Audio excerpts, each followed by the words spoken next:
Dr. Lisa Carter pressed her face against the cold metal of the observation window. The stars looked different here, farther from Earth than any human had ever traveled before.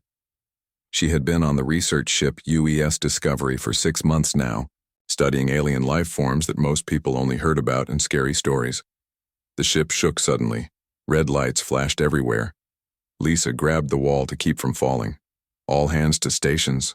Captain Jake Morrison's voice came through. "The speakers. We have debris ahead. Large debris field." Lisa ran to the science lab. Her hands moved quickly over the computer controls. The screen showed twisted metal floating in space. It looked like a space station had been blown apart. Pieces of alien technology drifted in the dark like broken toys. "What do you think happened here?" asked Danny Price, the security officer. He stood behind Lisa, watching the screen. "I don't know," Lisa said. "But I'm picking up some strange readings. There might be survivors." Captain Morrison walked into the lab. His face looked tired. "The mining logs say this was a hegemony operation. Looks like someone didn't want them here." Lisa felt cold. The hegemony was bad news. They destroyed anything they couldn't control. But something else worried her more. Her scanners showed a life sign. Something big was alive out there in all that metal. "Captain, there's a life form in the debris," she said. Morrison looked at her screen. "Could be hegemony. We're not picking up any survivors."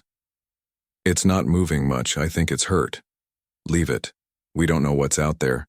Could be dangerous." Lisa watched the blinking dot on her screen. Whatever it was dying. The life signs were getting weaker. She thought about all the times she had saved injured animals back on Earth. Her mom always said she had a soft heart for hurt creatures. That night, Lisa couldn't sleep. She kept thinking about the thing dying alone in space. She made a choice. That would change everything. She put on her spacesuit and took a small shuttle to the debris field. The wreckage was worse up close. Burned metal and broken machines floated everywhere. Lisa followed her scanner toward the life sign. It led her to a large piece of what used to be a cargo hold. Inside she found it.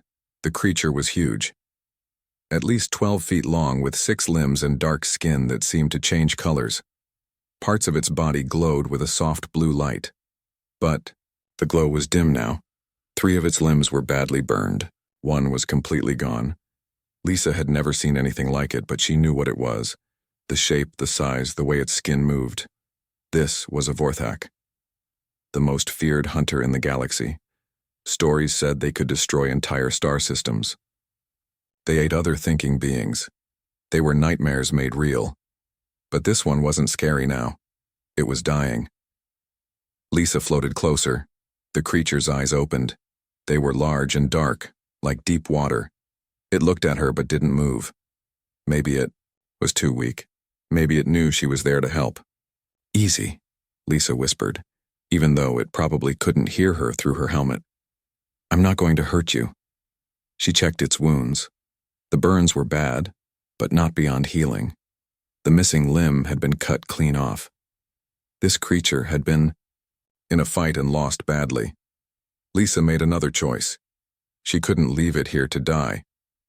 She used her shuttle's loading arm to carefully move the Vorthak into her cargo hold. It was heavy, but it didn't fight her. It just watched with those dark eyes. Getting back to the Discovery was the easy part. The hard part was hiding a 12-foot alien predator from the crew. Lisa used the old cargo bay that nobody visited anymore. She made a bed of soft materials and used medical supplies to treat the creature's burns. For 3 days, she came to feed it. She brought nutrient paste from the medical bay.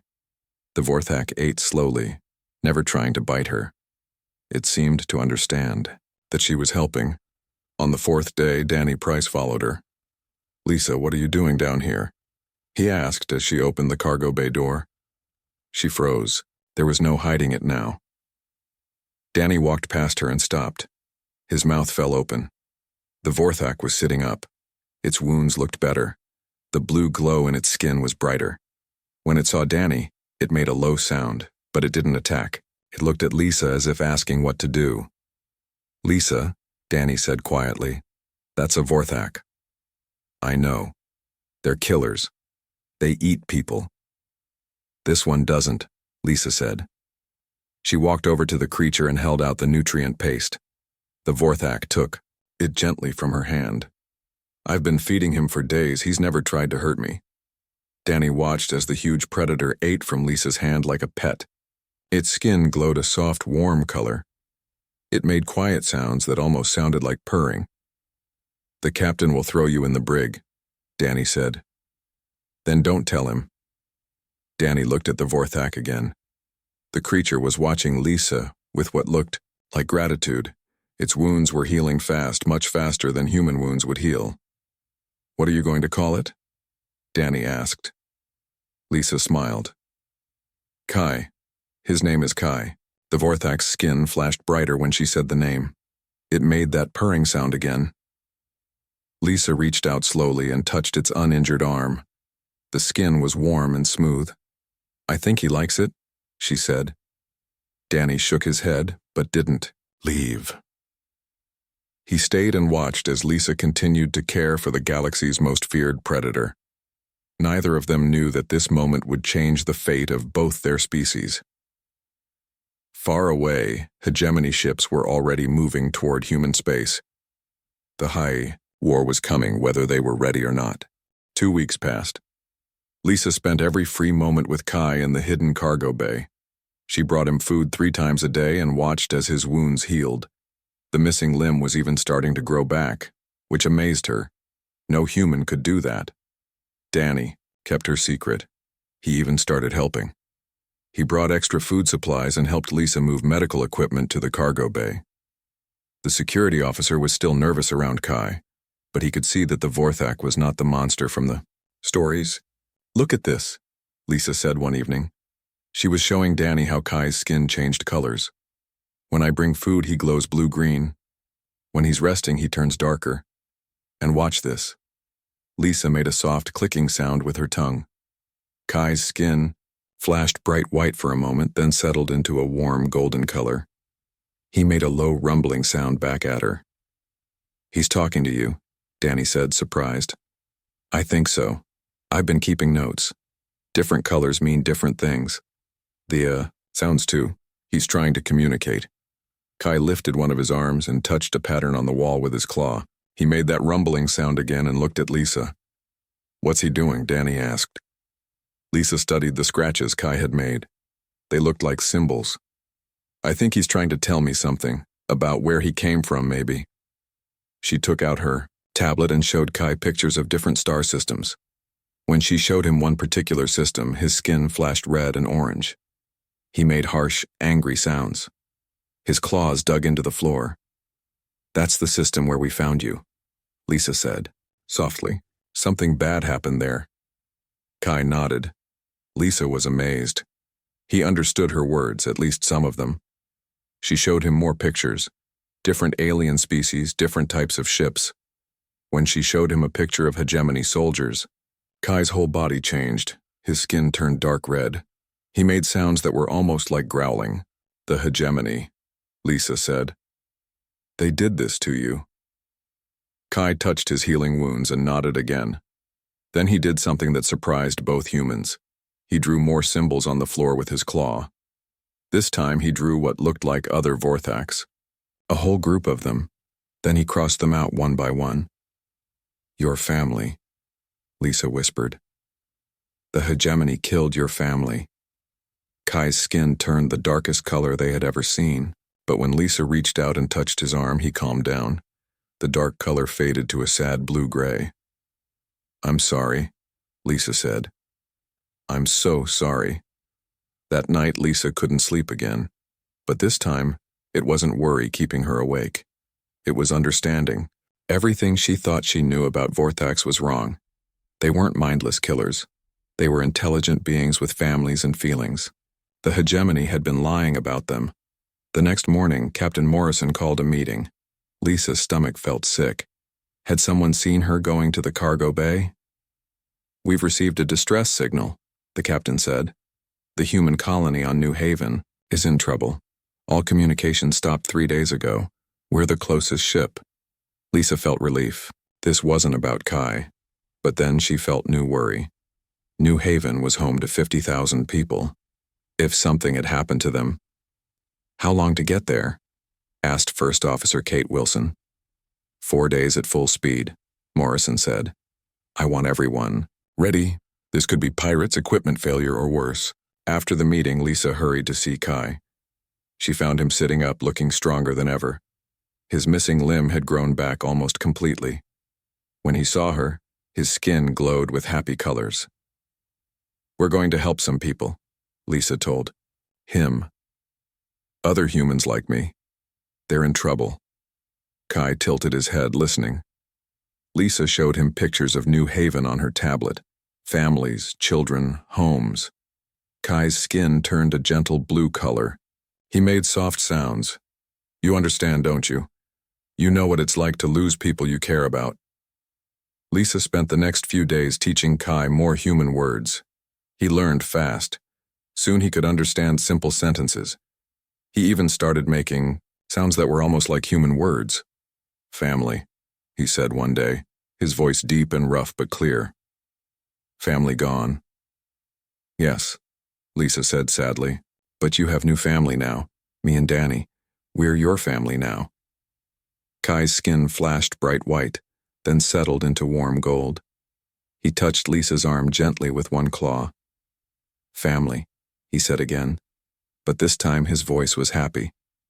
On the last day before reaching New Haven, Danny came to the cargo bay looking worried. Lisa, we might have a problem. The captain is doing security checks. He might find Kai. We can't let that happen. Not yet. People aren't ready to understand. What do you want to do? Lisa looked at Kai. He was watching them, understanding that something was wrong. His skin was turning darker with worry. Can you keep the captain busy tomorrow? Give me time to move Kai to a safer place? I can try, Danny said.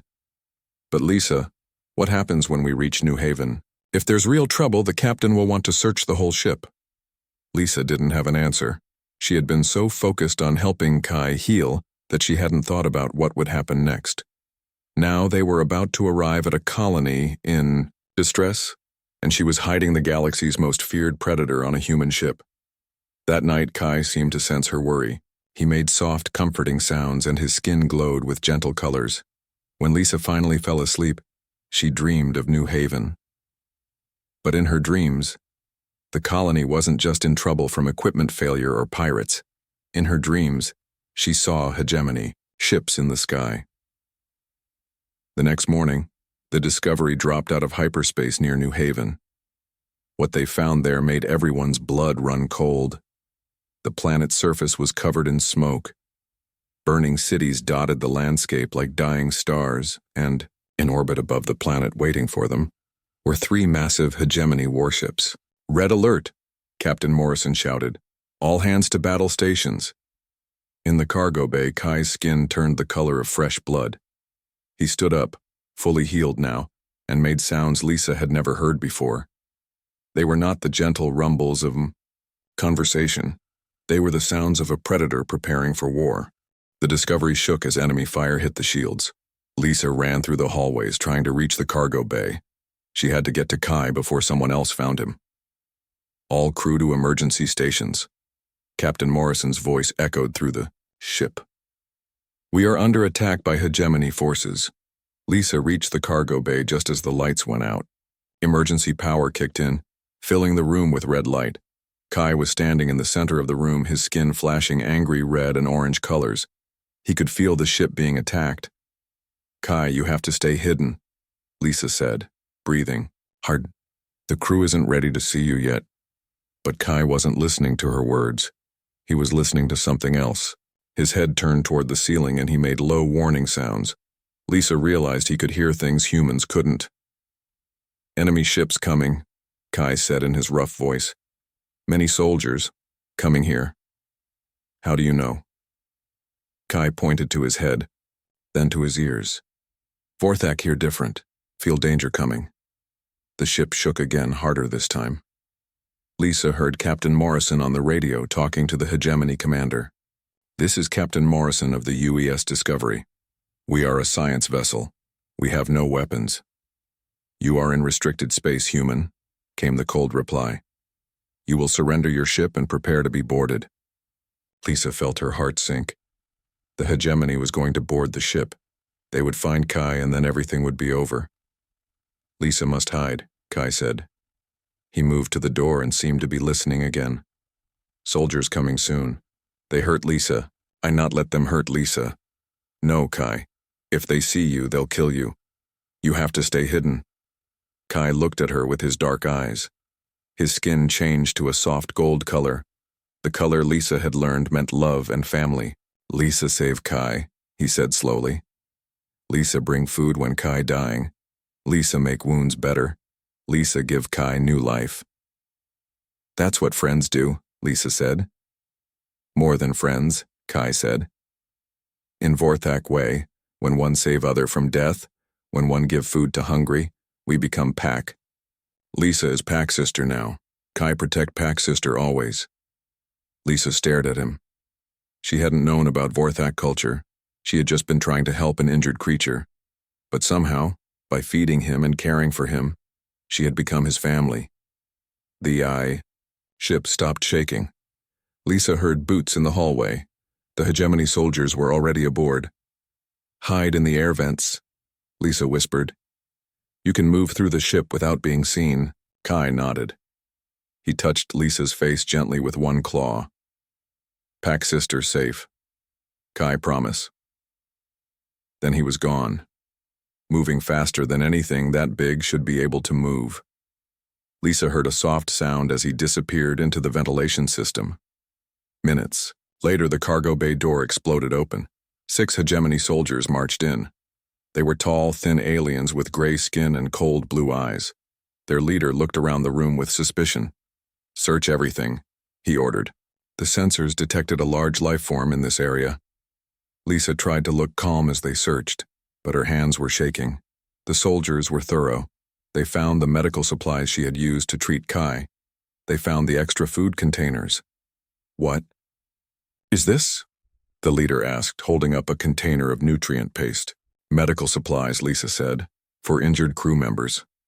You lie, the soldier said. He grabbed Lisa's arm hard enough to hurt. You are hiding something. What is it? Nothing. I'm just a scientist. The soldier pulled Lisa out of the cargo bay and through the ship's corridors. She could see other crew members being rounded up. Danny was there, his hands tied behind his back. Captain Morrison was arguing with another hegemony officer.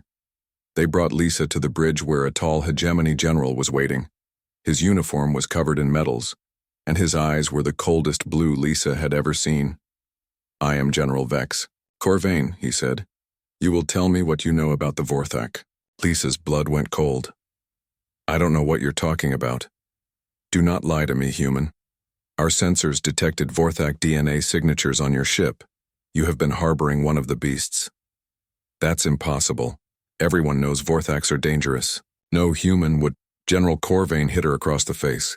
Lisa fell to the floor, her cheek burning. The Vorthaks are a plague upon the galaxy, he said. For centuries they have destroyed civilizations. They eat thinking beings. They cannot be reasoned with or controlled. That is why the hegemony has worked so hard to eliminate them. You're wrong, Lisa said, getting back to her feet. You don't understand them. I understand them perfectly. I have killed hundreds of them. I watched their homeworlds burn. And now I will kill the one you are hiding. General Corvain nodded to his soldiers. They grabbed Lisa and tied her to a chair. One of them brought out a painful-looking device. This will make you tell the truth, the general said. Where's the Vorthak? I don't know what you're talking about. The soldier activated the device. Pain shot through Lisa's body like lightning. She screamed but didn't say anything about Kai. Where is it? The general asked again. I don't know. More pain. Lisa bit her lip until it bled, but she didn't give up Kai's location. She thought about how gentle he had been when she fed him, how he had learned to say her name, how he had called her pack sister. You are very stubborn, General Corvain said. But everyone breaks eventually. High above them, in the ventilation system, something was listening. Something was getting very, very angry. Kai could hear Lisa's screams. He could smell her pain and fear. His pack sister was being hurt, and every instinct in his body was telling him to protect her. His skin turned the darkest red it had ever been. His claws extended fully. The gentle creature that Lisa had fed and cared for was gone. In its place was something that had earned the fear of the entire galaxy. The hunt was about to begin. Kai moved through the ship's air vents like a shadow. He had been listening to the soldiers talk. There were 23 of them on the Discovery. He knew where each one was. He could smell their fear, even though they tried to hide it. Lisa screamed again. The sound made Kai's whole body shake with rage. His pack sister was in pain. The ones who hurt her would pay. The first soldier died quickly. He was standing guard near the engine room when Kai dropped from the ceiling behind him. The soldier never saw what killed him. Kai's claws went through the alien's armor like it was paper. The second soldier was walking down a hallway when the lights went out. In the darkness, he heard a soft sound. When he turned his flashlight toward the noise, he saw two dark eyes, watching him. Then everything went black. On the bridge, General Corvine was getting impatient. Lisa had been screaming for 20 minutes, but she still wouldn't tell him where the Vorthak was hiding. Stubborn humans, he muttered, always thinking they can be heroes. One of his soldiers ran onto the bridge. General, we've lost contact with the guards in sections 4 and 7. Equipment failure? I don't think so, sir. Johnson was supposed to check in 5 minutes ago. He's not answering his radio. General Corvine felt a cold touch of worry. He had fought Vorthaks before. They were smart hunters.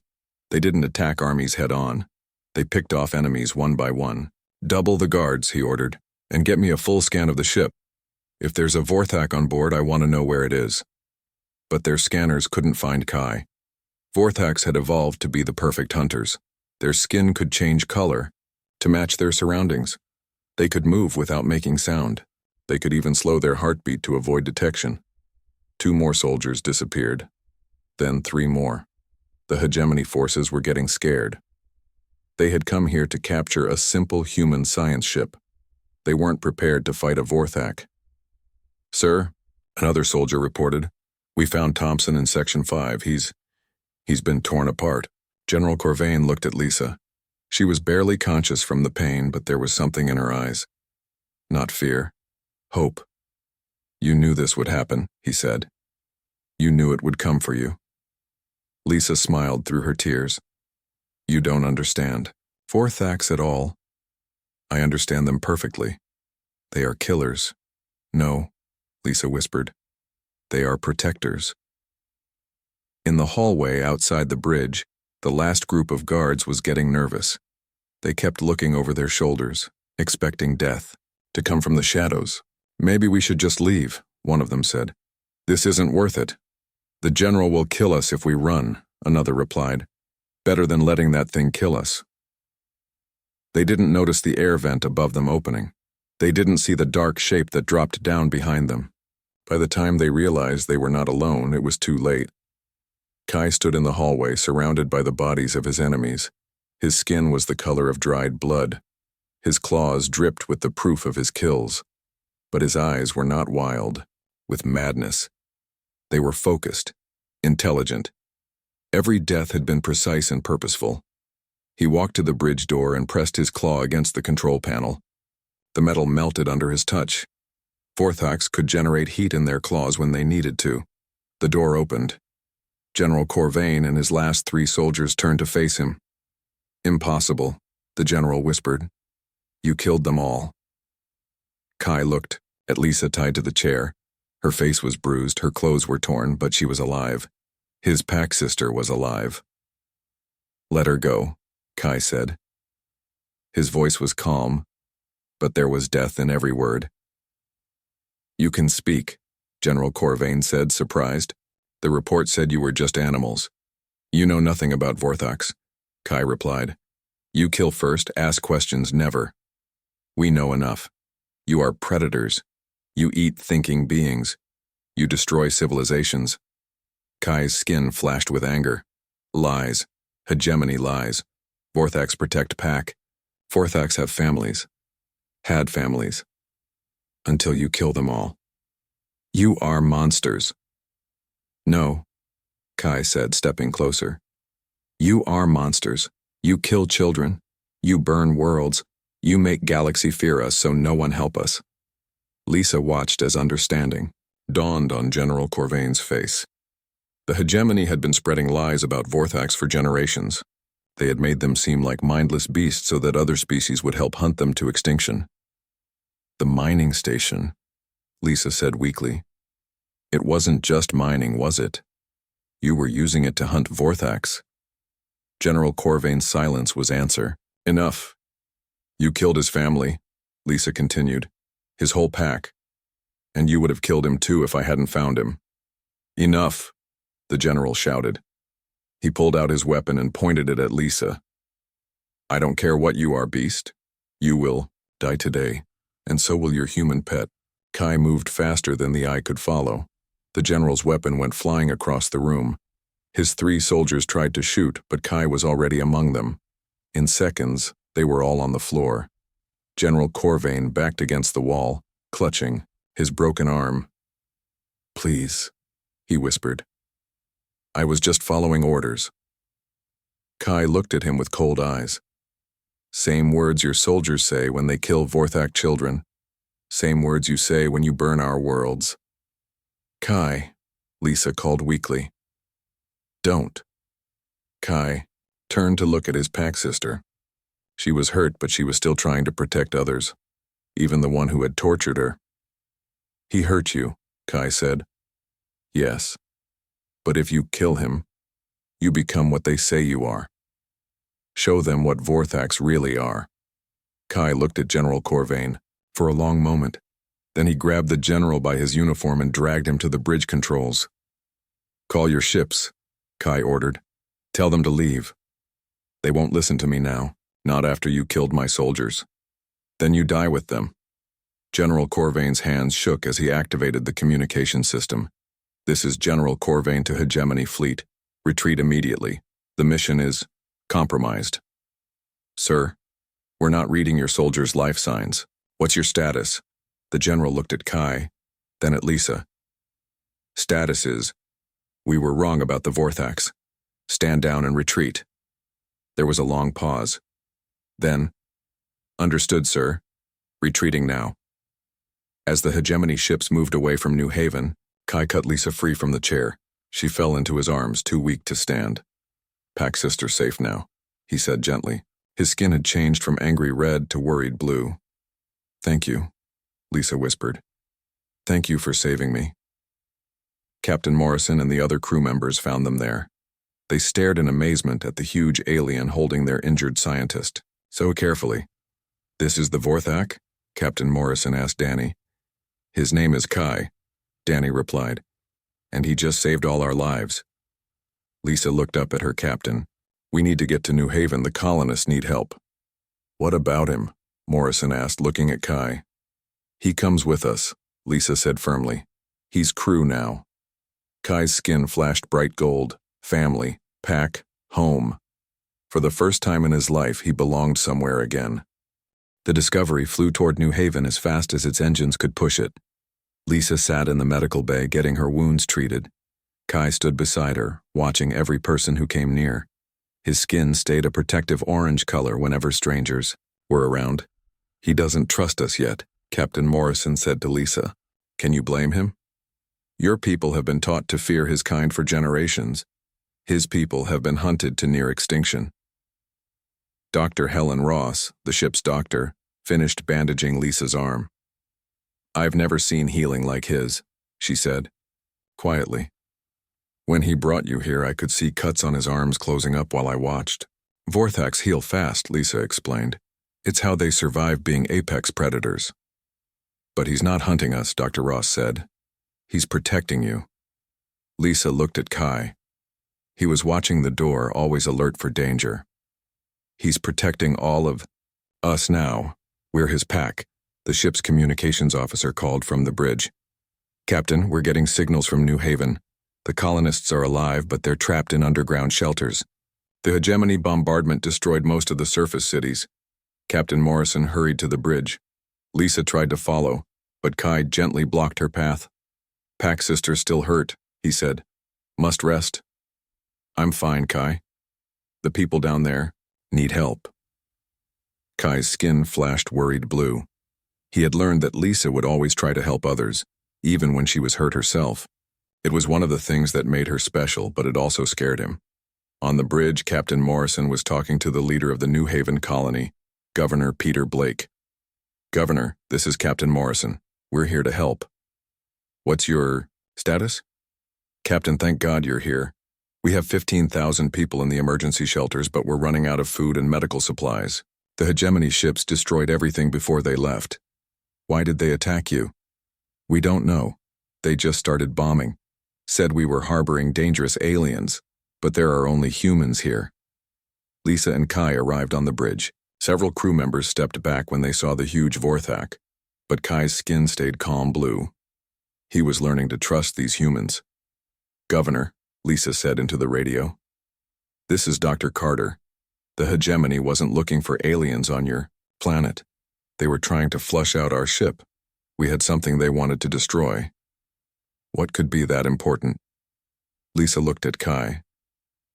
"The truth about the Vorthax." She spent the next hour explaining everything to Governor Blake and the crew, how she had found Kai dying in space, how she had learned he was intelligent and peaceful, how the hegemony had been lying about his species for generations. "So this creature," Governor Blake said slowly, "he saved your ship?" "He saved all of us," Captain Morrison confirmed. "I saw what he did to the hegemony soldiers, but he only killed the ones who were threatening his pack. He spared the general when Dr. Carter asked him to." Danny Price spoke up from his security station. "Sir, we're picking up new ships on the edge of the system. 3 vessels, but they're not hegemony. Can you identify them?" They're Vorthak ships, sir." Everyone on the bridge went quiet. Kai's skin flashed bright white, then settled into excited gold colors. He made sounds Lisa had never heard before. Happy sounds. Greeting sounds. "Family," Kai said, his voice full of joy. "Pack brothers still alive." The Vorthak ships approached slowly. Captain Morrison opened communications, not sure what to expect. The voice that answered was deep and careful, speaking perfect human language. "Human ship, this is Pack Leader Zara of the Free Vorthax. We detected our Pack brother's biosignature. Is Kai safe?" Lisa stepped forward. "This is Dr. Lisa Carter. Kai is safe. He's with his Pack sister." There was a pause. Then, "Pack sister? You are human." "Yes. I found Kai hurt and dying. I fed him and cared for his wounds. He says that makes me Pack family. By ancient law, yes, you saved our brother's life. You are Pack now. May we come aboard to see him?" Captain Morrison looked around the bridge. His crew was nervous, but they had all seen what Kai was really like. They had seen him protect Lisa and spare his enemies when he could have killed them all. "Permission granted," Morrison said. An hour later, 3 Vorthax materialized in the Discovery shuttle bay. They were all as large as Kai, but their skin patterns were different. The leader, Zara, had silver markings on her dark skin. When she saw Kai, her whole body glowed with happiness. The reunion was beautiful to watch. The Vorthax touched each other gently, their skin flashing with colors that Lisa was learning meant family, joy, and relief. They spoke in their own language, fast and musical. Finally, Zara turned to Lisa. "Pack sister," she said formally, "you have given us back our brother. How can we repay this debt?" "Help us rebuild New Haven," Lisa said without hesitation. "Help us show the galaxy that humans and Vorthax can work together." "The hegemony will not like this," Zara warned. "The hegemony has been lying about your people for generations. It's time the truth came out." Captain Morrison stepped forward. "If you're willing to help the colonists, we're willing to work with you. But I have to ask, are there more of you? More Vorthax survivors?" "Some," Zara said sadly. "We are scattered across the galaxy, hiding from hegemony hunters. But when word spreads that humans have accepted us, Others will come. Over the next few weeks, humans and Vorthax worked together to rebuild New Haven. The Vorthax strength and healing abilities made them perfect for construction work. The humans provided technology and medical knowledge. Lisa worked as translator and ambassador, helping both species understand each other. News of the alliance spread quickly across human space. Some people were afraid, but others were amazed. Videos of Vorthax gently helping human children, of humans and Vorthax working side by side, began to change minds. The hegemony tried to spread more lies, but it was too late. Other species that had been hiding from hegemony persecution began to come forward. The gentle giants of Epsilon, who the hegemony said were world eaters, the crystal singers of the Outer Rim, who supposedly drove people insane with their voices, all of them had been victims of hegemony propaganda. 6 months later, Lisa stood on the observation deck of the new ship UES Harmony. It was the first vessel designed for both humans and Vorthax, with larger spaces and special environmental controls. Kai found her there, as he always did when she was thinking. His skin glowed soft gold. The color she now knew meant contentment and family love. "What does Pack's sister think about?" he asked. His human speech had gotten much better. "I'm thinking about how much has changed. A year ago, I thought I was just a scientist studying alien life. Now I'm an ambassador, helping to reshape the galaxy." "Lisa still scientist," Kai said. "Just studying. Different things now. Studying friendship, studying family." Lisa smiled and touched his arm. His skin flashed happy colors. "What about you? Do you miss being with only Vorthax?" "Have Vorthax family and human family now," Kai said. "Pack bigger. Pack stronger. Galaxy safer when different packs work together." Through the window, they could see other ships joining their convoy. Human vessels, Vorthax ships, and vessels from a dozen other species that had been hiding from the hegemony. Together, they were stronger than any of them had been alone. "Where to next?" Lisa asked. "Wherever Pack Sister wants to go," Kai replied.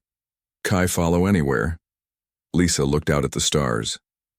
Somewhere out there, more species were waiting to be found. More victims of hegemony lies who needed to know they weren't alone. "Let's go find more family," she said. The Harmony turned toward deep space, carrying its mixed crew toward a future none of them could have imagined. Behind them, the alliance grew stronger every day. And somewhere in the darkness, the galaxy's most feared apex predator smiled, knowing that the most dangerous hunt of all was the hunt for truth, and they had won.